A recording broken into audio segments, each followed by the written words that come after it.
प्रताप जी कहते हैं कि इलेक्शन का माहौल है, ये सब बात अभी मत करो। मैंने कहा कि जब मैं अपने मजहब के बारे में बात नहीं कर सकता, अपने दीन के बारे में बात नहीं कर सकता, अपने कौम के बारे में बात नहीं कर सकता, तो ऐसे पार्टी को मैं त्याग देता हूं, छोड़ता हूं तुम्हारा पार्टी को। तुम्हारा पार्टी तुमको मुबारक हो। अगर हम लोग जावेद को जिताते हैं तो क्या वो एनआरसी के मामले में बोल सकता है? क्या वो हमारे मुसलमानों के बारे में कुछ बोल सकता है? वो कुछ नहीं बोल सकता है, क्योंकि वो किराए का टट्टू है। अगर आप अख्तर साहब को जिताने का काम करते हैं तो उसे बोलने के लिए कोई नहीं रोकेगा, ये आप लोग को मालूम होगा। हमारे अख्तर साहब मिल जाए, जैसे हमारा इम्तियाज जलील साहब है, ये लोग अगर मिल जाए, ये वो लोग का 300 पर भारी हो जाएगा। ये 3 वो लोग का 300 पर भारी हो जाएगा। जो मुंह में पट्टी बना हुआ रहता है, हमारे मौलाना साहब जो एमपी रहे, मरहूम मौलाना साहब, उसका दिल से पूछते, अगर उनकी मौत हुई तो ये सोच के, जब उसको बोलने नहीं दिया 3 तलाक के बारे में, जब उसे अपने कौम के बारे में बोलने नहीं दिया, तो उस दिन वो एहसास, उससे मुलाकात होती थी हम लोग का, लेकिन वो दर्द वो अपने पास छुपा करके रखता था, क्योंकि वो मजबूर था कि वो किसी पार्टी का एमपी था। वो सोनिया गांधी के बातों पे चलना पड़ता था उसको। वो क्या करता, उसको बोलने का इजाजत नहीं था, ना उसको बोलने का इजाजत दिया। और आज अगर हम लोग जावेद को जिताते हैं तो क्या वो एनआरसी के मामले में बोल सकता है? क्या वो हमारे मुसलमानों के बारे में कुछ बोल सकता है? क्या वो हमारे दलितों के बारे में कुछ बोल सकता है? वो कुछ नहीं बोल सकता है, क्योंकि वो किराए का टट्टू है। और हमारे नेता, अगर आप अख्तर साहब को जिताने का काम करते हैं तो उसे बोलने के लिए कोई नहीं रोकेगा, ये आप लोग को मालूम होगा। क्योंकि हमारा नेता ओवैसी साहब बोलते हैं, उसको अगर और एक आदमी मजबूत मिल जाए, हमारे अख्तर साहब मिल जाए, जैसे हमारा इम्तियाज जलील साहब है, ये लोग अगर मिल जाए, ये वो लोग का 300 पर भारी हो जाएगा। ये 3 वो लोग का 300 पर भारी हो जाएगा। तो मैं आप लोग से यही गुजारिश करता हूं कि ये 3 को मजबूत करने का काम आप लोगों का हाथ में है। दुआ की जरूरत है। और ये जो मास्टर मुजाहिद साहब है, ये पहले बीजेपी का खिलाफ बोलते थे,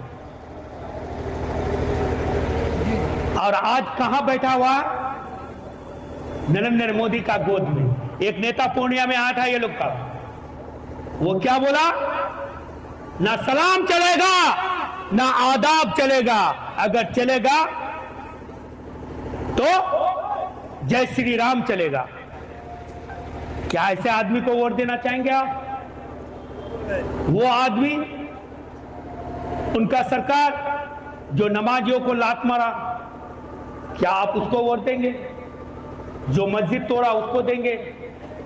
जो हिंदू मुस्लिम का भाईचारा को तोड़ा, खत्म किया, उसको देंगे? हम लोग जब बच्चे थे, जब छोटे थे, हमारे बाप दादा के यहाँ शादी होते थे तो राम का शादी में रहीम काम करता था, और रहीम का शादी में राम आके काम करता था। ये भाईचारा किसने खत्म किया? ये प्यार, ये गंगा जमुना का तहजीब किसने खत्म किया? बीजेपी वाले ने खत्म किया। क्या शादी में हम लोग नहीं जाते थे हिंदू का? या हिंदू हमारे शादी में नहीं आते थे? क्या उसका बहन का डोली में हम लोग नहीं सजाते थे? मुझे मालूम है, हमारे घर जब आते थे सुबह एक ही जगह एक ही बैठकर चाय पीते थे। हम लोग एक पर्व में दूसरे पर्व का यहाँ जाते थे।